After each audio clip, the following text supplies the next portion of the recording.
Hello, dear viewers. Welcome to my channel. In my previous video, you must have checked how to connect Python with MySQL.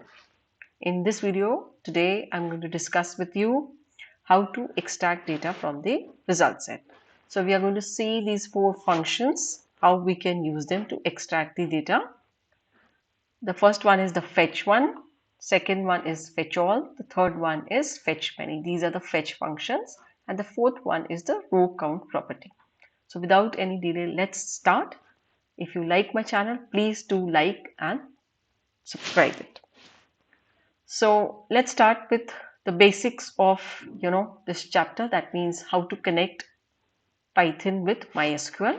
These 5 steps we have already discussed in our previous video. We are going to have a quick we are going to have a we are going to look at this once again. We'll have a quick recap. So the first step is start Python. The second step is to import the packages required for database programming. The third step is open a connection database.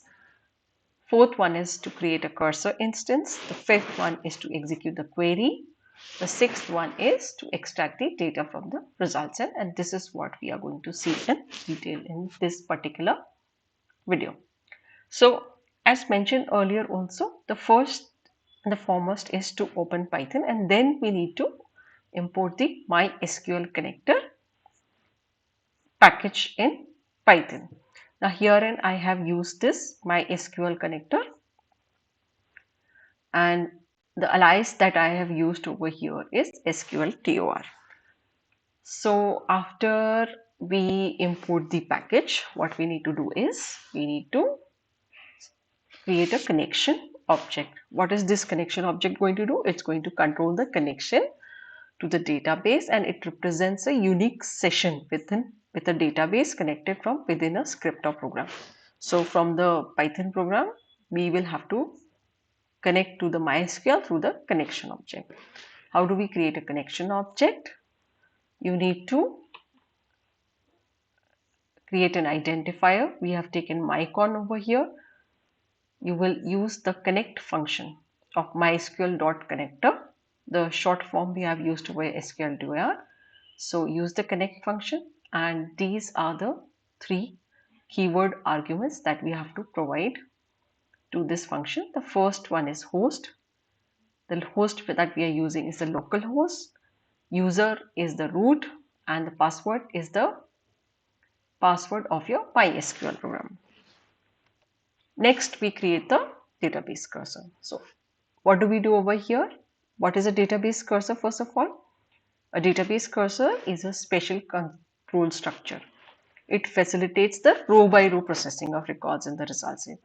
That is the set of records retrieved as per the query. So when we execute a query in SQL, that query is going to return a result set to it. Result set is the entire set of records. So database cursor will help us in row by row processing of the records. To create a cursor instance, we can create a cursor identifier. We can use the cursor function with the connection object that we created in our previous slide. Next, what do we do is, after creating the cursor instance, we are going to use the execute method of cursor to execute the query, and this method, it accepts a MySQL query as a parameter. And how do we give this? We can see this example. Let's assume that MC is a my cursor, execute is the function, and as a parameter in string form we are going to give the query. For example, here it is written create database library. In the next query it is written another example, select star from members. So select query can be given, any other query also can be mentioned over here. So this is all about the execute function, which we have also done in a previous video. Now in case if I wish to fetch the data, extract the data from the result set being the entire set of records. Okay, which the SQL query has fetched for me. If I wish to do that, I will require these four functions. So these four functions are: first is Fetchall, second is Fetchone, third one is Fetchmany. Sorry, three functions, and one is the row count property to check how many rows can be retrieved from the cursor. How many rows have been retrieved. So let's have a quick look at the fetchall function. Now what this fetchall function does, it returns all the records retrieved as per query in a tuple form. This is the syntax. This data will store the entire set of tuples. The next one is, in case if I wish to retrieve only one record from the result set as a tuple or a list, first time it will return the first record. Okay, right? So if I wish to retrieve one by one the records, the first time it will return the first record. Next time it will fetch the next record. So in the same program, if I'm writing fetch one again and again, it will keep returning me one record, but the next record will be returned. In case if there are no records to be returned, so it returns a none value. This is the syntax of fetch one. Now we are going to have a quick look at how we can execute these.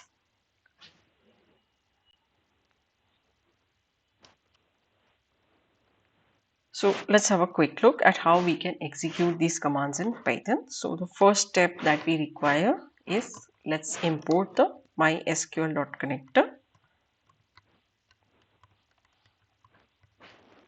Let me specify an alias for it. Once I've specified the alias, I have imported the MySQL package over here, the connector module, and then what I need to do is I need to create a connection object as mentioned over there. For establishing a connection object, I will require the connect function. The connect function will take four parameters. Now these parameters can be specified in any order, right? So host is the local host as mentioned. These steps are common in all these connectivity programs. The user is the root.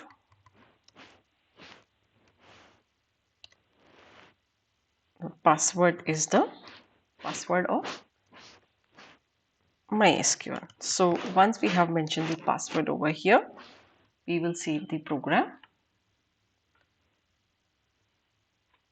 and let me open MySQL and show you which database we would connect to.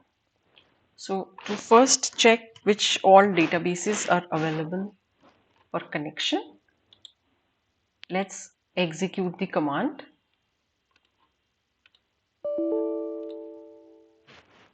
show databases. As you can see, we have these many databases over here. If I wish to use this database library, so I can use the use command over here and I will check through the show tables command which all tables are available. So herein I would like to connect to the members. I would like to see all the records that are given in members table. So I can execute this query, select star from members. Now if the same I would like to do in Python, how would I do it? Since I first need to connect to this library database, let me mention over here the database as well. Database is equals to library. Now we can check, through the command, that is the function, is connected function of connection object, whether the connection is successful or not.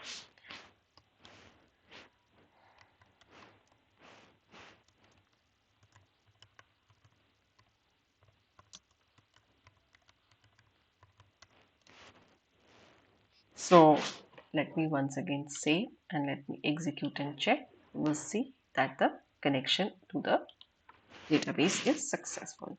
Now the same query which we executed in MySQL, we will execute from Python.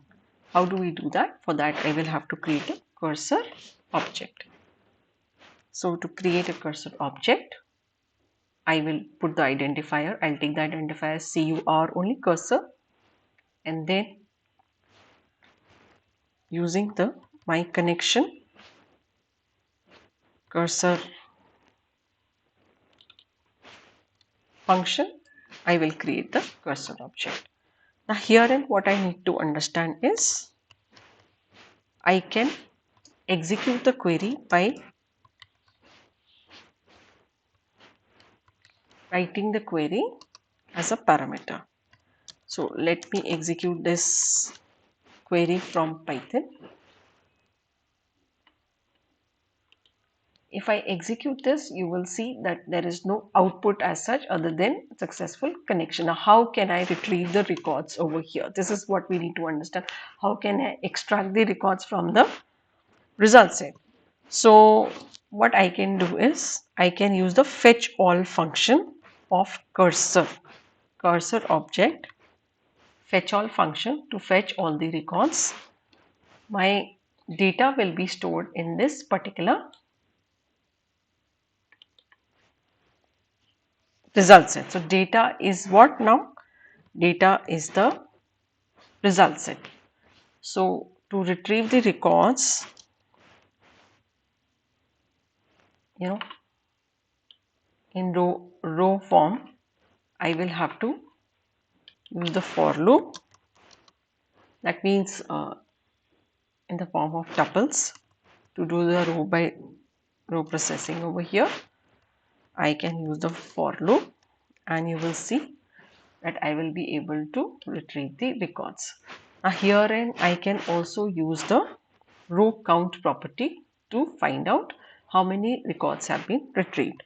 So how to use that row count property? We can directly write over here cursor cursor object dot row count, and this is going to retrieve the number of records. Now let's quickly say, please see that there were 7 records in this particular table, and now when I am executing this over here, you will see the 7 records have been retrieved. So this is how the fetch all function works.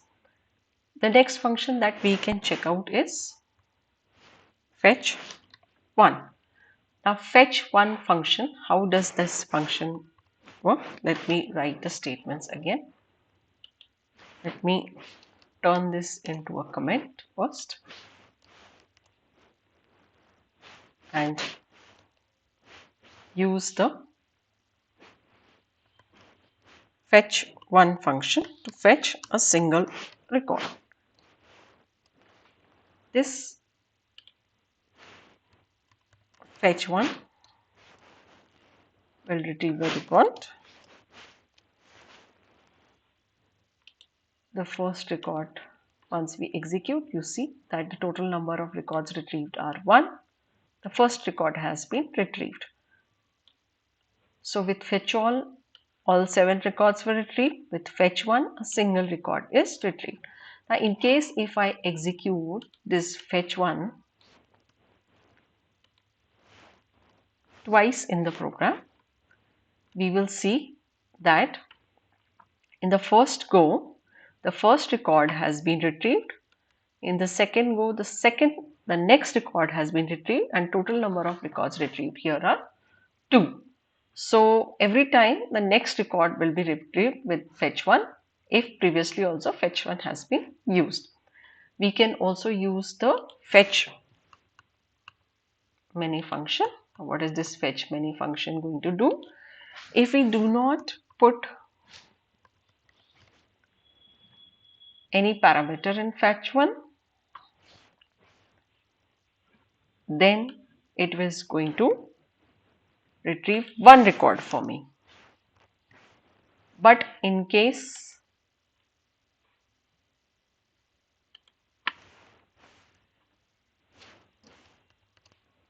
if I wish to retrieve a certain number of records, I can put the number over there. So let me just execute it once. You see only one record has been retrieved. But in case if I put some number over here, 4, and let me now execute and check, you will see the 4 records have been retrieved. So Fetchmany is used to retrieve n number of records. Now suppose we have retrieved 4 records using Fetchmany and 2 records with Fetchone. If we execute Fetchone, let me execute it once more. You see that in the first go, 4 records have been displayed, as in Fetchmany I have put 4 as the value. The next record is displayed using due to the fetch1 function, and the 6th one and the 7th one subsequently. Now if I execute this particular statement once again, that means if I wish to after the 7th record, if I still wish to retrieve some record and there are no more records over there, what output am I going to get? The output that I'm going to get is none. That means the return value will be none. There are no more records now in the result set. So let's have a quick recap once again.